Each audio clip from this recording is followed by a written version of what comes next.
বিসমিল্লাহির রহমানির রহিম। আসসালামু আলাইকুম ওয়ারাহমাতুল্লাহ। মহান আল্লাহ তাআলার নামে শুরু করিলাম। খুব বেশি দূরের কথা নয়, পৃথিবী কেঁপে উঠবে। শুধু পাহাড় ধসে পড়া বা পশ্চিম দিক থেকে সূর্য ওঠার কারণে নয়, বরং এমন এক প্রাচীন এবং অপেক্ষমান শক্তির মুক্তির কারণে, যা এতই অধরা যে অধিকাংশ মানুষ এখন আর তা বিশ্বাসই করে না। আমরা যখন ভূমিকম্প, যুদ্ধ এবং রাজনৈতিক পতনের মধ্যে শেষ সময়ের চিহ্ন খুঁজি, তখন আমরা ভুলে যাই যে শেষ সময়ের একটি অংশ কেবল আমাদের চোখের সামনে যা ঘটছে তাতেই সীমাবদ্ধ নয়, বরং তা এমন কিছুতেও ঘটবে যা আমরা দেখতে পাই না। এটি কোনো কল্পকাহিনী নয়, এটি কোরআনের সত্য এবং আল্লাহ তাআলার রাসূল সাল্লাল্লাহু আলাইহি ওয়াসাল্লামের সহিহ বাণীতে সংরক্ষিত সত্য। আমাদের মাঝে নীরবে বিচরণকারী একটি সেনাবাহিনী আছে, এবং যখন সঠিক সময় আসবে তারা জেগে উঠবে। জিনরা শিশুদের ঘুমের সময়ের গল্পের কোনো কাল্পনিক বিষয় বা ভুতুরে লোকগাথা নয়, ঠিক গাছপালা, নক্ষত্র এবং বাতাসের মতো, যা আপনি দেখতে পান না কিন্তু ত্বকে অনুভব করেন। কোরআন নিঃসন্দেহে এই বাস্তবতা নিশ্চিত করে। আল্লাহ বলেন, আমি জিন ও মানুষকে আমার ইবাদত ছাড়া অন্য কোনো উদ্দেশ্যে সৃষ্টি করিনি। এই আয়াতটি রূপক নয়, এটি তাদের উদ্দেশ্য এবং তাদের সাথে আমাদের সম্পর্কের সরাসরি ঘোষণা। শুরু করার আগে আমাদের চ্যানেলটি সাবস্ক্রাইব করুন। আপনার কমেন্টে জানান আপনি কোথা থেকে ভিডিওটি দেখছেন। জিন ধোঁয়াবিহীন আগুন থেকে সৃষ্ট। তারা শক্তি, গতি এবং ক্ষিপ্রতার অধিকারী সত্তা। তারা আমাদের সমান্তরাল জীবনযাপন করে। তারা খায়, বিবাহ করে, বংশবৃদ্ধি করে, জাতি গঠন করে এবং মৃত্যুবরণ করে।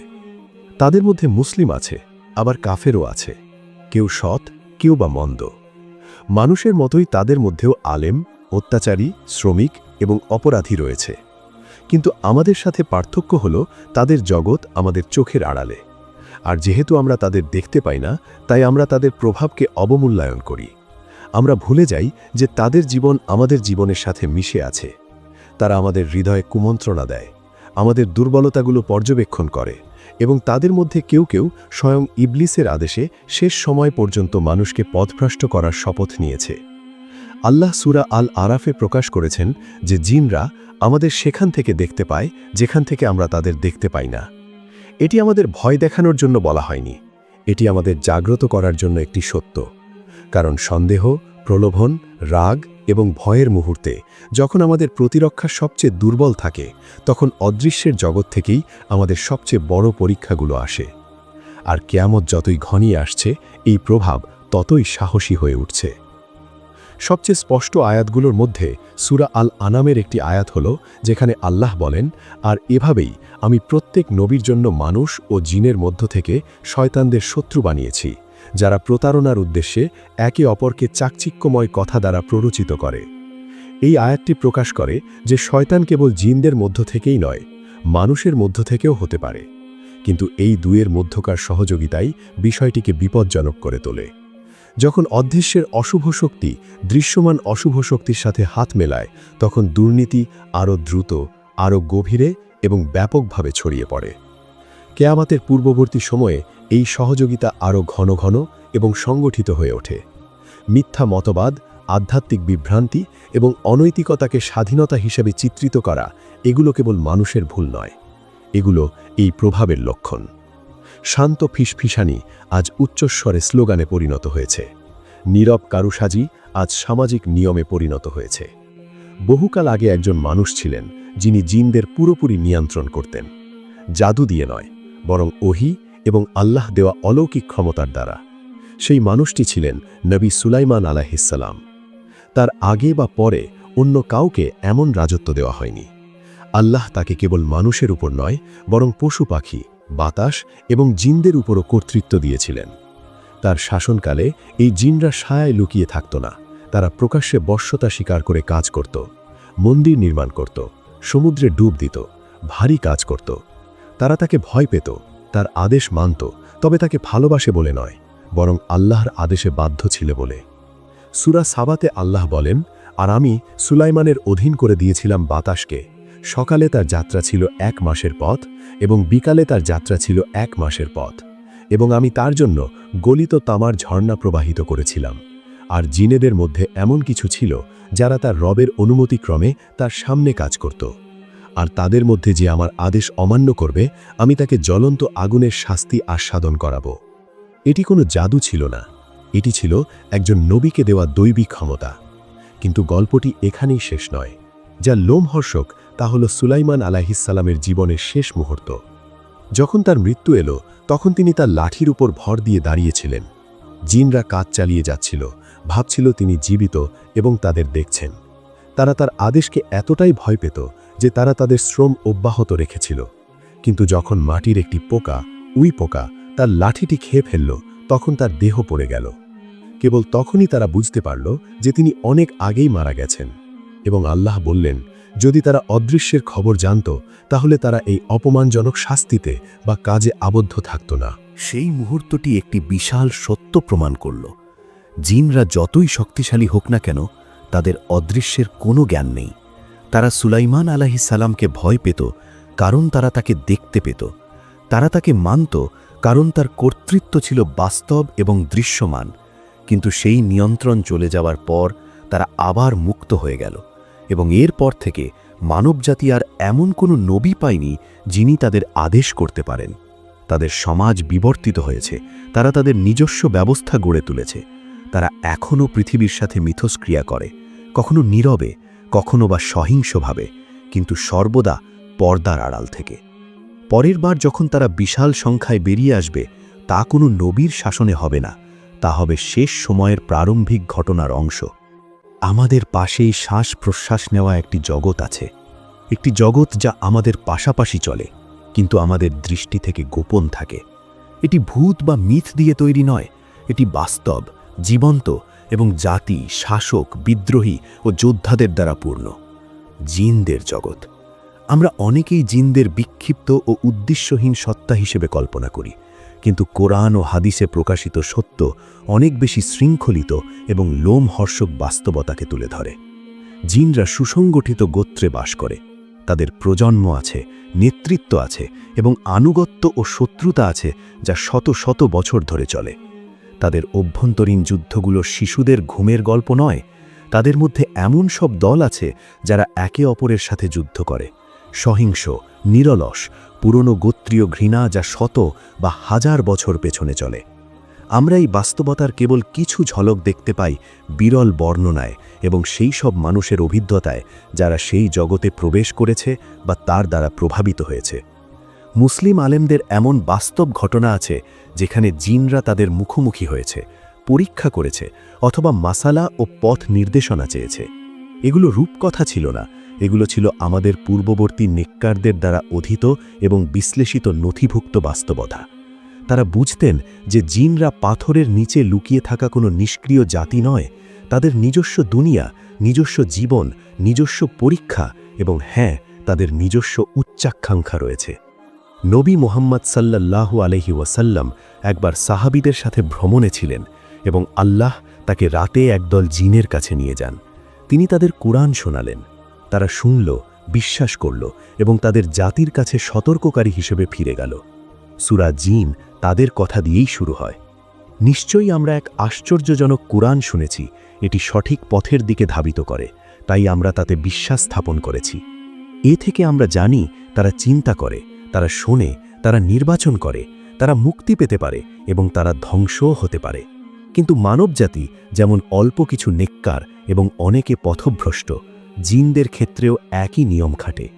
এবং এই যুগে কিয়ামতের পূর্ববর্তী সময়ে জিনদের মধ্যে ভারসাম্য পরিবর্তিত হচ্ছে। বিদ্রোহীরা মাথা চাড়া দিচ্ছে, দুষ্টরা এলাকা দখল করছে, প্রতারণার বাহিনী তাদের কৌশল প্রস্তুত করছে কোনো সুদূর ভবিষ্যতের যুদ্ধের জন্য নয়, বরং এমন এক যুদ্ধের জন্য যা ইতিমধ্যেই শুরু হয়ে গেছে। এটি আমাদের এমন এক বাস্তবতার দিকে নিয়ে যায় যার মুখোমুখি হবার জন্য খুব কম মানুষই প্রস্তুত। যখন ইবলিসকে জান্নাত থেকে বিতাড়িত করা হয়েছিল, সে একটি প্রতিজ্ঞা করেছিল, কোনো অস্পষ্ট বা ফাঁকা বুলি নয়, বরং মানবজাতির সম্মানের প্রতি সরাসরি চ্যালেঞ্জ। সে বলেছিল, যেহেতু আপনি আমাকে পথভ্রষ্ট করেছেন, তাই আমি অবশ্যই আপনার সরল পথে তাদের জন্য ওত পেতে থাকব। তারপর আমি তাদের সামনে থেকে, পেছন থেকে, তাদের ডান দিক থেকে এবং তাদের বাম দিক থেকে আসব এবং আপনি তাদের অধিকাংশকেই কৃতজ্ঞ পাবেন না। এটি কোনো কবিতা নয়, এটি একটি যুদ্ধ ঘোষণা। ইবলিসকে নির্বাসিত করে থামিয়ে দেওয়া হয়নি, তাকে ছেড়ে দেওয়া হয়েছে এবং সে এক মুহূর্তের জন্য বিশ্রাম নেয়নি। প্রতিটি শতাব্দীতে, প্রতিটি যুগে, প্রতিটি জাতিতে তার সৈন্যরা উপস্থিত ছিল এবং সময়ের শেষ যতই ঘনিয়ে আসছে সে পিছিয়ে যাচ্ছে না, সে এগিয়ে আসছে। নবী মুহাম্মদ সাল্লাল্লাহু আলাইহি ওয়াসাল্লাম আমাদের শিখিয়েছেন যে প্রত্যেক মানুষের সাথে এক কারিন নিযুক্ত করা হয়েছে, জিনদের মধ্য থেকে একজন সঙ্গী। এই কারিন ফিসফিস করে, প্রলোভিত করে, সত্যকে বিকৃত করে এবং বিভ্রান্ত করে। তাদের কাজ আজীবনের, আপনার জীবনের প্রতিটি পর্যায়ে আপনাকে পথভ্রষ্ট করা। কিন্তু তারা একা নয়। ইবলিসের সিংহাসন পানির উপর অবস্থিত এবং সেখান থেকে সে প্রতিদিন তার সেরা শয়তানদের পাঠায়। তারা তাদের সৃষ্ট অপকর্মের রিপোর্ট নিয়ে ফিরে আসে। একজন বলে, আমি অমুককে দিয়ে মিথ্যা বলালাম, অন্যজন বলে, আমি অমুককে দিয়ে হারাম কাজ করালাম। কিন্তু যে বলে, আমি স্ত্রী ও স্বামীর মধ্যে বিচ্ছেদ ঘটালাম, তাকে সম্মানিত করা হয় এবং কাছে টেনে নেওয়া হয়। নবীজি এটি নিশ্চিত করেছেন। তাহলে ভাবুন, যদি ঘর ভাঙার জন্য এই শয়তানদের সম্মানিত করা হয়, তবে যারা পুরো প্রজন্মকে কলুষিত করে তাদের জন্য কি সম্মান অপেক্ষা করছে? ইবলিসের সেনাবাহিনী পৌরাণিক জীব দিয়ে তৈরি নয়, এটি জিন এবং মানুষ উভয় জাতি সংগঠিত ও কৌশলী শয়তানদের নিয়ে গঠিত। রাজনীতিবিদ, প্রভাবশালী ব্যক্তি, জাদুকর, মিথ্যাবাদী, প্রতারক, যারা জিনে মিথ্যা ছড়ায়, যারা পাপকে উৎসাহিত করে, যারা অশুভকে স্বাধীনতা হিসেবে চালিয়ে দেয়, এরা তার দলের অন্তর্ভুক্ত। কেউ কেউ জানে তারা কি করছে, অন্যরা অজান্তেই ব্যবহৃত হচ্ছে, কিন্তু ক্ষতি যা হওয়ার তা হচ্ছেই। সময় যত এগোচ্ছে, নবীজি বলেছেন, ফিতনা আসবে অন্ধকার রাতের টুকরোগুলোর মতো। একজন ব্যক্তি সকালে মমিন অবস্থায় জাগবে এবং রাতে কাফির হয়ে ঘুমাবে। নৈতিকতা উল্টে যাবে, সঠিককে ভুল মনে হবে, ভুলকে সঠিক মনে হবে, এবং সেই বিভ্রান্তির মধ্যে শয়তানের ফিসফিসানি আজানের ধ্বনির চেয়েও জোরে শোনা যাবে। এটি কোনো রূপক নয়, এটি আমাদের চোখের সামনে ঘটা বাস্তবতা। নবী সাল্লাল্লাহু আলাইহি ওয়াসাল্লাম আমাদের ছোট ছোট আলামত সম্পর্কে বলেছেন, যা কিয়ামতের বড় বড় ঘটনাগুলোর আগে ঘটবে, এবং এই ছোট আলামতগুলোর মধ্যে আমরা অদৃশ্যের ক্রমবর্ধমান প্রভাব দেখতে পাই। তিনি বলেছেন, বিশ্বাস হারিয়ে যাবে, মানুষের মধ্যে নিকৃষ্টরাই হবে নেতা, ব্যভিচার ব্যাপকভাবে ছড়িয়ে পড়বে, গান বাজনা সাধারণ হয়ে যাবে, পুরুষরা নারীদের অনুকরণ করবে, নারীরা পুরুষদের অনুকরণ করবে, মানুষ মদ পান করবে এবং তাকে অন্য নামে ডাকবে, বাজারগুলো কাছে চলে আসবে, তবুও মানুষের হৃদয় একে অপরের থেকে দূরে থাকবে। নবীজি আত্মার সেই রোগগুলোর বর্ণনা করেছেন যা মানবজাতিকে গ্রাস করবে। শুধু ভূমিকম্প বা সূর্যগ্রহণের মতো শারীরিক লক্ষণ নয়, বরং নৈতিক অবক্ষয়। এই অবক্ষয় কোনো দৈব ঘটনা নয়, এটি একটি পরিকল্পিত ক্ষয়, মূল্যবোধ, পবিত্রতা এবং সত্যের ওপর এক সমন্বিত আক্রমণ। পৃথিবীর প্রতিটি সমাজে প্রায় একই সময় কিভাবে এমন পরিবর্তন ঘটে, যখন এক সময়ের প্রান্তিক আচরণগুলো মূলধারায় চলে আসে, যখন বৈশ্বিক এজেন্ডাগুলো সংস্কৃতি তোয়া না করে একই অনৈতিকতা চাপিয়ে দেয়, যখন নির্দোষিতা মুছে ফেলা হয় এবং তার জায়গায় বিভ্রান্তি নিয়ে আসা হয়। এটি কেবল আধুনিকতা নয়, এটি বিশাল পরিসরে কাজ করা প্রতারণার একটি পদ্ধতি। মানুষ এবং জিনের মধ্যে থেকে শয়তানরা তাদের পদ্ধতি নিখুঁত করেছে। তারা আর কেবল অন্ধকার কোণে ফিসফিস করে না, তারা প্রচার করে, তারা প্রভাবিত করে, তারা বিনোদন দেয়, তারা মতবাদ তৈরি করে। নবীজি আমাদের সতর্ক করেছেন যে মানবজাতি যে সবচেয়ে বড় পরীক্ষার মুখোমুখি হবে তা হল দাজ্জালের ফিতনা। কিন্তু দাজ্জাল পৃথিবীতে আসার আগেই বিশ্বকে তার জন্য প্রস্তুত করা হবে, আধ্যাত্মিকভাবে দুর্বল, নৈতিকভাবে পথহারা এবং মানসিকভাবে নিয়ন্ত্রিত। সেই প্রস্তুতি এখন চলছে। এমনকি পুরাতন আলেমরাও উল্লেখ করেছেন যে সময় যত শেষের দিকে যাবে, মানুষ এবং জিনের প্রভাবের সীমারেখা ততই ঝাপসা হয়ে যাবে।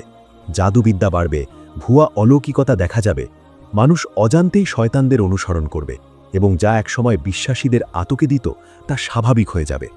এই কারণেই নবীজি বলেছেন, তোমরা তোমাদের ধর্মকে এমনভাবে আঁকড়ে ধরো যেমন কেউ জ্বলন্ত কয়লা হাতে ধরে, কারণ প্রতারণার যুগে সত্যকে আঁকড়ে ধরা সবচেয়ে বড় পরীক্ষা।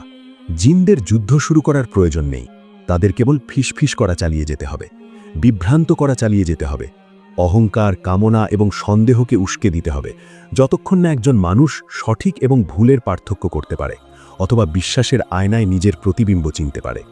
তখনই তাদের বিজয় আসন্ন মনে হবে। কিন্তু এখনও ঠিক এই মুহূর্তেও আল্লাহ আমাদের সুরক্ষা দিয়েছেন। তিনি তার নবীর মাধ্যমে শিখিয়েছেন কিভাবে আমাদের হৃদয় রক্ষা করতে হবে, কিভাবে আমাদের ঘর রক্ষা করতে হবে, কিভাবে আমাদের সন্তানদের এই অদৃশ্য শত্রুদের থেকে বাঁচাতে হবে। জিকির হলো একটি দুর্গ, আয়াতুল কুরসি হলো একটি ঢাল, কাজের ইখলাস হলো এমন একটি তরবারি যা অন্ধকারতম প্রতারণাকেও কেটে ফেলে। জিনরা ফিসফিস করতে পারে, কিন্তু তারা বাধ্য করতে পারে না। শয়তান ষড়যন্ত্র করতে পারে, কিন্তু সে সেই বান্দাকে পরাজিত করতে পারে না যে আল্লাহকে আঁকড়ে থাকে। কিয়ামতের আগমন সত্য, এবং তা আসার আগে অদৃশ্যের সেনাবাহিনী মার্চ করবে। কিন্তু প্রকৃত মুমিন জিনদের ভয় পায় না। প্রকৃত মুমিন ভয় পায় আল্লাহকে, এবং শুধুমাত্র আল্লাহকে। নবী আমাদের বলেছেন যে মাহাদি আসার আগে পৃথিবী অত্যাচার এবং অন্যায় বিচারে পরিপূর্ণ হবে। স্বৈরাচার রাজত্ব করবে, কোনো জবাবদিহিতা ছাড়াই রক্ত ঝরবে। জাতিগুলো একে অপরকে বিশ্বাসঘাতকতা করবে। নেতারা হবে দুর্নীতিপরায়ণ। মানুষ আশা ছাড়া বাঁচবে। কিন্তু অনেকেই যা বোঝে না তা হলো এই বৈশ্বিক অবক্ষয় কেবল মানুষের ব্যর্থতার ফল নয়, এটি মানুষ এবং জিন শয়তানদের হাতে হাত মিলিয়ে কাজ করার ফল। কারণ মাহাদির আগমনের বহু আগে থেকেই ইবলিস এবং তার বাহিনী বিশ্বকে বিভ্রান্তির জন্য প্রস্তুত করতে থাকবে। তারা সমাজের প্রতিটি স্তরে ব্যক্তিগত, রাজনৈতিক এবং আধ্যাত্মিক বিশৃঙ্খলা ঢুকিয়ে দেবে। মাহাদির আগমনের প্রাক্কালে সর্বত্র ফিতনা ছড়িয়ে পড়বে। পরীক্ষা এত কঠিন হবে যে একজন মানুষ মৃত্যু কামনা করবে। নদী, সীমানা এবং সম্পদ নিয়ে যুদ্ধ শুরু হবে। নবী মুহাম্মদ সাল্লাল্লাহু আলাইহি ওয়াসাল্লাম বলেছেন, মানুষ ফুরাত নদীর নিচে আবিষ্কৃত স্বর্ণ নিয়ে লড়াই করবে। কয়েকদিনের মধ্যে জাতিগুলোর উত্থান এবং পতন ঘটবে। পরিবারগুলো কেবল ধর্মের জন্য নয়, মতদর্শের জন্যও বিভক্ত হয়ে যাবে। কিন্তু যখন ভৌত জগতে এসব ঘটবে, এর পেছনে থাকবে অদৃশ্যের ফিসফিসানি। অশুভ শক্তি সাহসী হয়ে উঠবে। জিন শয়তানরা আর ছায়ার আড়ালে লুকাবে না। তাদের প্রভাব এতটাই স্বাভাবিক হয়ে যাবে যে জাদু, ভেলকি এবং প্রতারণাকে বিনোদন, ক্ষমতাবায়ন বা প্রাচীন জ্ঞান হিসেবে দেখা হবে।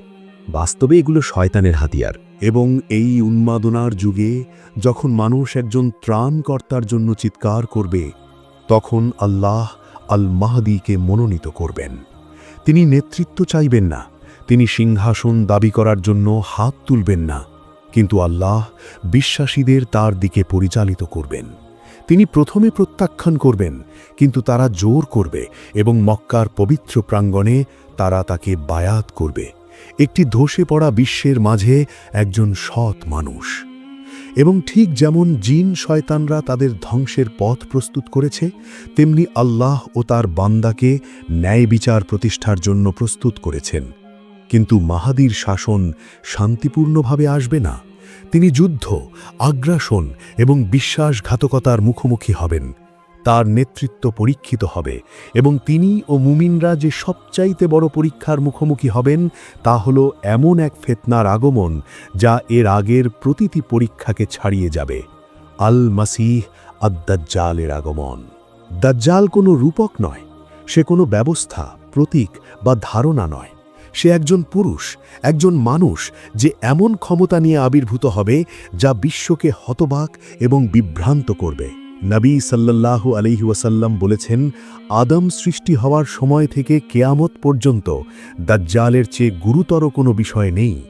তার পরীক্ষা এতটা ভয়াবহ হবে। সে কেবল নেতৃত্বের দাবি করবে না, সে প্রভুত্বের দাবি করবে। সে বলবে, আমি তোমাদের রব, এবং কোটি কোটি মানুষ তাকে বিশ্বাস করবে। দাজ্জালের এমন ক্ষমতা থাকবে যা কোনো মানুষের থাকা উচিত নয়। সে আকাশকে বৃষ্টি দিতে বলবে এবং ফসল ফলাতে মাটিকে আদেশ দেবে। সে অবিশ্বাস্য গতিতে পৃথিবী ভ্রমণ করবে। সে শহর এবং গ্রামে প্রবেশ করবে এবং মানুষ তাকে ত্রাণকর্তা ভেবে ভিড় করবে। কিন্তু সে যা করবে তার সবই মিথ্যা, এক বিশাল প্রতারণা যা তার নিজের শক্তিতে নয়, বরং জিন শয়তানদের সহায়তায় ক্ষমতায়িত। নবী সাল্লাল্লাহু আলাইহি ওয়াসাল্লাম ব্যাখ্যা করেছেন যে দাজ্জালের সাথে রুটির পাহাড় এবং পানির নদী থাকবে। সে প্রাচুর্য নিয়ে আসার ভান করবে, কিন্তু বাস্তবে সে ধ্বংস নিয়ে আসবে। সে আকাশকে বৃষ্টির আদেশ দেবে এবং বৃষ্টি হবে। সে মাটিকে ডাকবে এবং তা ফসল ফলাবে। সে মৃত বলে মনে হওয়া কাউকে জীবিত করবে। সে বিভিন্ন স্থানে প্রবেশ করবে এবং তাকে নবীর মতো, এমনকি ঈশ্বরের মতো স্বাগত জানানো হবে। কিন্তু তার সবই হবে মিথ্যা, মায়া এবং প্রতারণা, যা তার অধীনে কাজ করা শয়তানদের দ্বারা চালিত।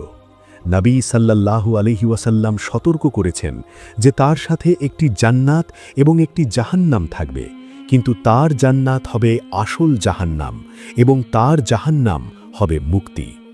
এটি কোনো সাধারণ জাদুকর মানুষ নয়, এটি এমন এক ব্যক্তি যাকে আল্লাহ জিনদের অন্ধকারতম শক্তির মাধ্যমে ক্ষমতায়িত হওয়ার অনুমতি দিয়েছেন মানবজাতির চূড়ান্ত পরীক্ষার জন্য। এবং যখন দাজ্জাল আসবে, পৃথিবী ইতিমধ্যে নরম হয়ে যাবে, বিশ্বাসীরা দুর্বল, সত্য অস্পষ্ট, প্রজন্মগুলো অবিশ্বাসে বেড়ে উঠেছে, বিভ্রান্তিতে মোড়ানো, কামনা এবং অহংকারের পূজা করছে, এবং দাজ্জাল হবে শেষ আঘাত, প্রতারণার মুকুট। পার্থিব কোনো উপায়ে তাকে থামানো যাবে না, কোনো সেনাবাহিনী তার সাথে পারবে না, কোনো অস্ত্র তার ক্ষতি করতে পারবে না। কেবল ঈসা ইবনে মারিয়াম আলাইহিস সালামের প্রত্যাবর্তনই তাকে ধ্বংস করবে। কিন্তু দাজ্জালের পতনের পরও পৃথিবী নিরাপদ নয়। আরেকটি বিভীষিকা রয়ে গেছে, যা এখন সিল করা, কিন্তু সঠিক সময়ে মুক্ত হওয়ার জন্য নির্ধারিত। তাদের নাম ইয়াজুজ এবং মাজুজ, গগ এবং ম্যাগ, এবং তাদের আগমন পৃথিবীকে কাঁপিয়ে দেবে। ইয়াজুজ এবং মাজুজ জিন নয়, তারা মানুষ, কিন্তু তাদের বিশাল সংখ্যা এবং নৃশংসতা তাদের এমন করে তোলে যা মানবজাতি আগে কখনো দেখেনি। তাদের একসময় জুলকারনাইন, কোরআনে উল্লেখিত একজন ন্যায়পরায়ণ রাজা, একটি প্রাচীরের পেছনে আটকে রেখেছিলেন। সেই প্রাচীরটি লোহা এবং গলিত তামা দিয়ে দুটি পর্বত শৃঙ্গের মাঝখানে তৈরি করা হয়েছিল তাদের পৃথিবীতে ছড়ানো দুর্নীতির কারণে, এবং এটি হাজার হাজার বছর ধরে তাদের আটকে রেখেছে। কিন্তু এটি তাদের চিরকাল আটকে রাখবে না। নবী সাল্লাল্লাহু আলাইহি ওয়াসাল্লাম আমাদের বলেছেন যে তারা প্রতিদিন দেওয়ালটি খোঁড়ার চেষ্টা করে, প্রতিদিন তারা এটি ভাঙার চেষ্টা করে, এবং প্রতি রাতে আল্লাহ ইচ্ছায় দেওয়ালটি আবার আগের মতো হয়ে যায়। কিন্তু এমন একদিন আসবে যখন আল্লাহ দেওয়ালটি পড়ার অনুমতি দেবেন, এবং যখন তা হবে, ইয়াজুজ এবং মাজুজ বন্যার মতো বেরিয়ে আসবে।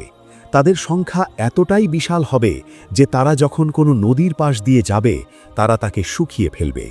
তাদের শেষ দলটি একই নদীতে এসে বলবে, এখানে এক সময় পানি ছিল। তাদের সংখ্যা এতটাই বেশি হবে। তারা নির্দয়ভাবে হত্যা করবে, কোনো উদ্দেশ্য ছাড়াই ধ্বংস করবে। তাদের বিশৃঙ্খলার কোনো তুলনা হবে না। কোনো সেনাবাহিনী তার বিরুদ্ধে দাঁড়াতে পারবে না। এমনকি ঈসা আলাইহিস সালামও তাদের সাথে তলোয়ার দিয়ে যুদ্ধ করবেন না। তিনি বিশ্বাসীদের নিয়ে পাহাড়ে আশ্রয় নেবেন এবং আল্লাহ কাছে প্রার্থনা করবেন। কিন্তু জিনদের এই আলোচনার মধ্যে তাদের গল্প কেন গুরুত্বপূর্ণ? কারণ ইয়াজুজ এবং মাজুজ একা ওঠে না। তাদের উত্থান ঘটবে এমন এক পৃথিবীতে যা ইতিমধ্যেই অদৃশ্যের দ্বারা বিকৃত। এমন এক পৃথিবী যেখানে জিনরা বছরের পর বছর ধরে মাটি প্রস্তুত করেছে। এমন এক পৃথিবী যেখানে আধ্যাত্মিক অবক্ষয় শিকড় গেড়েছে। ইয়াজুজ এবং মাজুজের মুক্তি কেবল একটি শারীরিক ঘটনা নয়, এটি পরীক্ষার একটি দীর্ঘ শৃঙ্খলার চূড়ান্ত পরীক্ষা, যা ফিসফিসানি দিয়ে শুরু হয়েছিল এবং রক্ত দিয়ে শেষ হবে। এবং যখন তারা পতিত হবে এবং তাদের মৃতদেহ ভূমি ঢেকে ফেলবে, পৃথিবী মুহূর্তের জন্য শ্বাস নেবে। কিন্তু তার আগের মতো হবে না, কারণ এই ঘটনাগুলো আলাদা নয়, এগুলি একটি ক্রম, একটি ঐশ্বরিক পরিকল্পনা। দুর্নীতির উত্থান থেকে শয়তানের ফিসফিসানি পর্যন্ত, দাজ্জালের আগমন থেকে ইয়াজুজ মাজুজের মুক্তি পর্যন্ত, প্রতিটি মুহূর্ত ধাঁধার একটি অংশ, এবং প্রতিটি মুহূর্তে অদৃশ্যতা ভূমিকা পালন করে। জিনরা এই ঘটনাগুলোর পাশাপাশি চলে, প্রভাবিত করে, প্রতারণা করে, হৃদয়কে আল্লাহর থেকে দূরে সরিয়ে দেয়। কিন্তু আল্লাহ তাদের সেনাবাহিনীর চেয়ে মহান। তার সেনাবাহিনীর অস্ত্রের প্রয়োজন নেই, তাদের যুদ্ধক্ষেত্র হল আত্মা, এবং তাদের বিজয় হল জিকিরের নীরবতা, নামাজের পরিত্যাগ, আল্লাহর আদেশ ভুলে যাওয়া। শেষ সময়টা নীরবে আসবে না। এটি হঠাৎ কোনো বিস্ফোরণ বা আকাশ জুড়ে কোনো ঝলকানি দিয়ে শুরু হবে না। এটি শুরু হবে একটি চূড়ান্ত সমাবেশের মাধ্যমে। বিশ্ব নেতা বা সেনাবাহিনীর নয়, বরং শয়তানদের। শয়তান ইবলিস মানবজাতির বিরুদ্ধে অভিযানের প্রস্তুতি নেবে। এমন এক যুদ্ধ যা ট্যাঙ্ক বা মিসাইল দিয়ে লড়া হবে না, বরং সন্দেহ, বিভ্রান্তি এবং হতাশা দিয়ে লড়া হবে। তাকে একটি গুলিও চালানোর প্রয়োজন হবে না। তাকে কেবল নিশ্চিত করতে হবে যে মানুষের হৃদয় আল্লাহর শ্রবণ থেকে শূন্য হয়ে গেছে। এবং যখন তা হবে, তখন সবচেয়ে বড় পতন জাতিসংঘের হবে না, বরং ঈমানের হবে। কিন্তু এই সব জ্ঞান দিয়ে আমরা কি করব? জিনদের যে সংগঠিত, শয়তানের যে একটি সেনাবাহিনী আছে, দাজ্জাল যে প্রতারণা করবে, ইয়াজুজ মাজুজ যে ধ্বংস করবে, সিংগায় যে ফু দেওয়া হবে এবং সব কিছু যে শেষ হয়ে যাবে, এসব জেনে লাভ কি? এর উদ্দেশ্য ভয় পাওয়া নয়, এর উদ্দেশ্য প্রস্তুতি নেওয়া। কারণ নবী সাল্লাল্লাহু আলাইহি ওয়াসাল্লাম আমাদের ভয় দেখানোর জন্য এসব বলেননি। তিনি আমাদের সতর্ক করতে, আমাদের জাগাতে, আমাদের পথ দেখাতে বলেছেন। আল্লাহ আমাদের প্রতিরক্ষাহীন ছেড়ে দেননি। আমরা জিনদের হাতের খেলনা নই, আমরা শয়তানদের পুতুল নই, আমরা আল্লাহর দ্বারা সম্মানিত। তিনি আমাদের কুরআন দিয়েছেন, একটি আলো যা প্রতিটি ছায়াকে উন্মোচিত করে। তিনি আমাদের সুন্নাহ দিয়েছেন, একটি পথ যা বিশ্ব ধসে পড়লেও আমাদের স্থির রাখে। তিনি আমাদের জিকির দিয়েছেন, যা আমাদের ফেরেশতা দিয়ে ঘিরে রাখে এবং ক্ষতি থেকে রক্ষা করে। ঘুমানোর আগে আয়াতুল কুরসি পাঠ করুন। ভোর পর্যন্ত কোনো শয়তান আপনার কাছে আসতে পারবে না। সূরা বাকারার শেষ 2 আয়াত পাঠ করুন, এগুলিই যথেষ্ট। ঘরে প্রবেশের আগে বিসমিল্লাহ বলুন এবং শয়তান প্রবেশ করতে পারবে না। সূরা ফালাক এবং নাস পাঠ করুন, এগুলি প্রতিটি ফিসফিসানির বিরুদ্ধে তরোয়ারি। সকাল এবং সন্ধ্যার জিকির অর্থাৎ আজকার করুন, এগুলি আপনার দুর্গ। আর সর্বোপরি জানুন যে আল্লাহ মহান, শয়তানের চেয়ে মহান, জিনদের চেয়ে মহান, আসন্ন প্রতিটি পরীক্ষার চেয়ে মহান। জিন সেনাবাহিনী উঠবে, পৃথিবী বদলাতে যাবে, কেয়ামতের আলামতগুলো এক এক করে আসবে যেন ছেঁড়া সুতো থেকে মুক্ত ঝরে পড়ছে। কিন্তু যে মুমিন আল্লাহকে আঁকড়ে ধরে তাকে কখনো পরিত্যাগ করা হবে না। তাই এখন নিজেকে প্রশ্ন করুন, আপনি কোথায় দাঁড়িয়ে আছেন? আপনি ঘুমাচ্ছেন যখন শয়তানের সেনাবাহিনী এগিয়ে আসছে, নাকি আপনি জেগে আছেন, সতর্ক, প্রতিটি নিঃশ্বাসে আল্লাহকে শ্রবণ করছেন? জিন সেনাবাহিনী অনেক রূপে মুক্তি পেয়েছে, প্রতারণা, দুর্নীতি, প্রলোভন। কিন্তু আপনার কাছে এখনও সময় আছে, আপনার কাছে এখনও কুরআন আছে, আপনার কাছে এখনও নামাজ আছে, আপনার কাছে এখনও আপনার রব আছেন। এটি সত্য, কোনো কল্পনা নয়, কোনো লোকগাথা নয়। এটি ইসলাম, এবং আল্লাহ যা বলেছেন তা সবই সত্য। প্রতিটি আলামত, প্রতিটি সতর্কবাণী, প্রতিটি প্রতিশ্রুতি। তাই তাদের অন্তর্ভুক্ত হন যারা প্রস্তুতি নেয়, যারা শ্রবণ করে, যারা আলোতে জেগে ওঠে যখন বিশ্ব অন্ধকারে ডুবে যায়। যদি আপনি এতদূর পর্যন্ত এসে থাকেন, আল্লাহ আপনার হৃদয়কে হেদায়েত দিয়ে ধন্য করুক। কমেন্টে লা ইলাহা ইল্লাল্লাহ লিখুন যদি আপনি তাদের অন্তর্ভুক্ত হন যারা শেষ পর্যন্ত অটল থাকবে, এবং আপনার প্রিয়জনের সাথে এটি শেয়ার করুন, কিয়ামত তাদের অপ্রস্তুত অবস্থায় পাওয়ার আগেই।